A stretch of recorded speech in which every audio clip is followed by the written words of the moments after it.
Hi. In this episode, the backstory is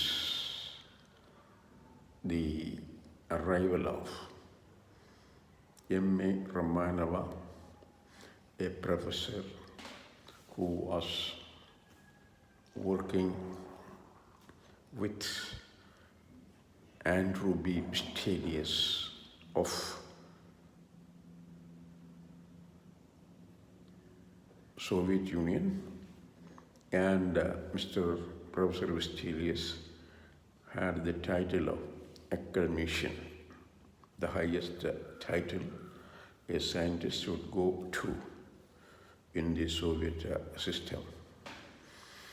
Romanova was originally planning to be with the statistics department of the University of Kerala. However, the HOD of statistics department, Miss A. George, suggested that she may go and work with the geology department because the geology department had a brand new Soviet PhD, Rajendran. So that is how Romanova landed in the geology department, one floor below the statistics department. And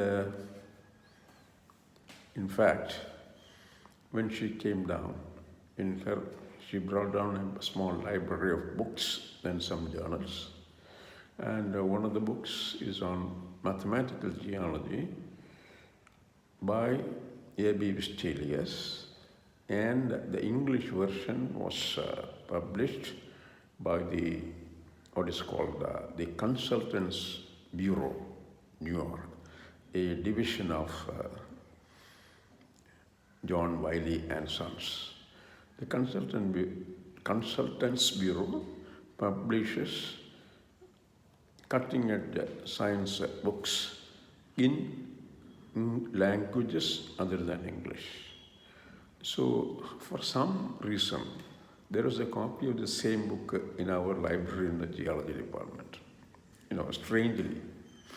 Anyways, as a young geologist, academic, and I had a fancy for what is called sedimentology, sedimentary processes, modern sediments, and sedimentary rocks, because I, for some reason, enjoyed the tools of statistics, univariate at those days, univariate statistics applied in the analysis, and that led to the inferences in the paper. And this is exactly what the early initial steps of math geology is all about. So occasionally, every day, once a while, I used to be with Miss Romanova, and she used to narrate me stories of research, about research, where the math tools or statistical tools can be applied. And on one day, she showed me what is called the International Journal of Mathematical Geologists, and also added that there is a professor of Indian origin, of course, in the Indian Institute of Technology, Kharagpur. In Kharagpur, the gentleman was Professor S.V.L.N. Rao. And that much for IITK and S.V.L.N. Rao. IITK is familiar to me, that name, because Raju sir went for a PhD. In fact, that was the final year of his PhD in IITK under the supervision of Ashok Mukherjee, a well-known ore geologist. Now, something about the field trip in which Romanova participated. There were 2 field trips arranged for Romanova by Rajendran sir, and they used what is called an ambassador taxi, for which The monies were paid by Romanova herself. She had a fund of her own from Soviet Union to be spent on such trips in the when they are in the outside of the country, and as far as our guest is concerned in Kerala. Then the first trip was the so-called northern trip, in which I did not go. Mr. Krishnanath was invited to participate. Krishnanath, Krishnan Nair sir, and Rajendran sir went up to north. Maybe, I don't know exactly the details, probably via Kumali, and taking a look at the crystalline rocks and peninsula gneiss or charnakite or Kondalite and so on and so forth. And then there was another Sikh trip or a southern trip in which I was asked to participate. Professor Menon suggested that I may join that trip. So in that trip, Krishnan Nair sir was actually the trip leader, because Krishnan Nair sir had his own MSc thesis done in the, in an area in South Travancore, way back in the early 1950s. So we traveled from Trivandrum to Kanyakumari, and that was the first day of our trip, our run of the car. And there was Romanova, Rajendran sir, me, and KVK sir. The first stop was at a point in the Amaravilla-Perinkadavilla road before reaching the modern railway line crossing. And there, Krishnan Nair sir, Krishnan Nair sir got some kind of knack to see from distance a potential spot for a stoppage as well as inspection, where there will be some rock outcrop, either a small hill or a sheet rock or some boulders, etc. So Krishnan Nair sir told the driver to stop, and the car stopped. All of us got out of the car one after the other, and Krishnan Nair sir, actually he walks very briskly while in the field. Maybe it is his nature. And then sir walked over and over a sheet rock, and then of course I had the hammer, and Krishnan Nair sir wanted the hammer to be given to him. He broke a piece of rock, and interestingly, that was a piece of calc gneiss. Calc gneiss. In other words, a pyroxene calcite gneiss. Of course, it was quartz and feldspar. So this is actually kind of a new find, because it was not even reported in the reports earlier by the British geologist Bruce Foote or William King. Anyway, so what happened later was when Mr. Santosh came down from Roorkee after his MSc, was PhD in chess with Dr. N.G.K. Nair, late, of course, at N.G.K. Nair, he died very early in his life. Anyway, after his PhD, Santosh continued in chess, and one of the papers he wrote about was on the granulate calc gneiss of this area around Thiruvananthapuram, southern part of Thiruvananthapuram district. And it was published in the Journal of the Geological Society of India, maybe in the mid-80s. So our next, we collected a sample and a smaller piece of the same rock for cutting a thin section to see the different mineral assemblages. Then the next stop was actually what is called a place near Padandalumud on the east side of the highway to Nagarkoil. There still is a village panchayat office, and behind that it is a hill. And Krishnan Nair sir walked up the hill. We all followed and up the hill, and we stopped at a cutting where, interestingly, for the first time, Kankar was noticed above the litho marge that separated the soil profile. Most of the soil was in situ, and the parent rock. Parent rock is actually a garnetiferous biotite gneiss, and of course, Kankar is very interesting rock. It indicates the aridity or lack of rain in the region. And of course, as you go toward the Kanyakumari district, the intensity of rainfall is lower. And naturally, obviously, we talked about how Kankar forms. I had a special interest in Kankar because I just happened to read a paper written by two geologists and published in the Geological Society of India about the Kankar in Hyderabad. Of course, Hyderabad climate is ideal for formation of Kankar. Kankar is what is called equivalent of laterite in a semi-arid terrain. Okay. Now from there we went dashed through the towns and villages, finally reaching Nagarkoil where we took lunch, and Romanova had her own biscuit, fruit, black tea lunch. That is the usual lunch she takes because most people, foreigners, are afraid of eating out in our hotels because they're afraid of some kind of a food infection. And anyway, so we finished our lunch and then we went to Kanyakumari. Kanyakumari, we had a good view of the sunset in the evening from the sunset lookout point. Then all of us went around the temple.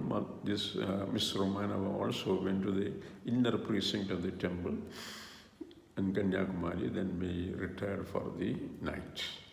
Next day morning, our plan was to go to what is called Chenkota and Kurtalam Falls. In between, we had done something like 6 or 7 stops to look at the rock, collect a sample, and then look at the landscape.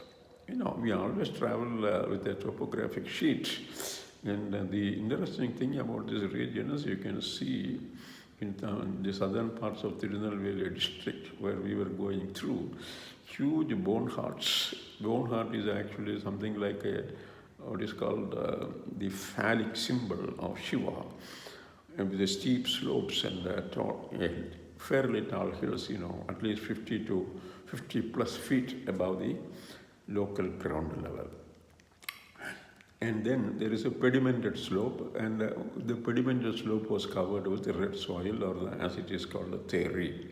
Anyway, so finally around 3 o'clock or so, we had hit what is called the Kurtalam Falls. We had taken a look at the Kurtalam Falls and then drove up to the what is called the Travelers Bangla, where we all checked in.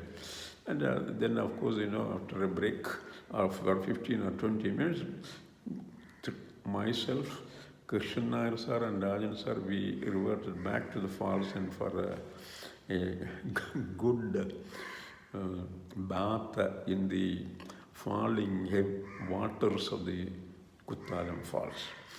Of course, M.A. Romanova did not join this team because she was tired, or she was not ready to do this bath, the public bath as it is called. The next, in the evening, we had our supper. Of course, our visitor guest, she had her own food stuff. Only thing she purchased from the local tea shops was black tea without sugar. She has a big flask, and that will hold at least 2 to 3 liters of tea, which is sufficient for her.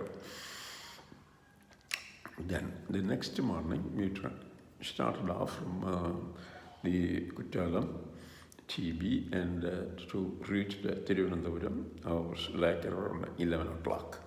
And we had very few stops only. Our breakfast we did anyway in Tenmala. Tenmala, of course, again, our breakfast means sans Miss Romanova. And then that was the end of the field trip. One thing I want to emphasize in this context is the introduction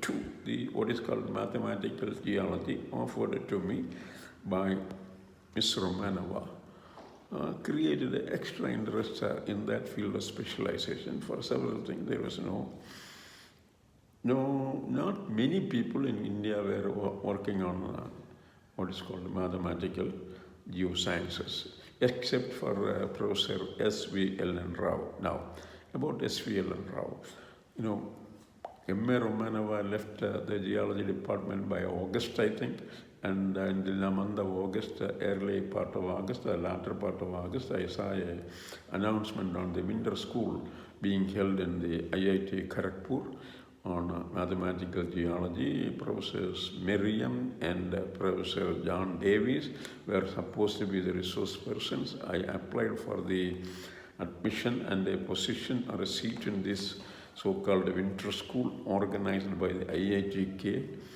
and directed by the Professor S.V.L.N. Rao.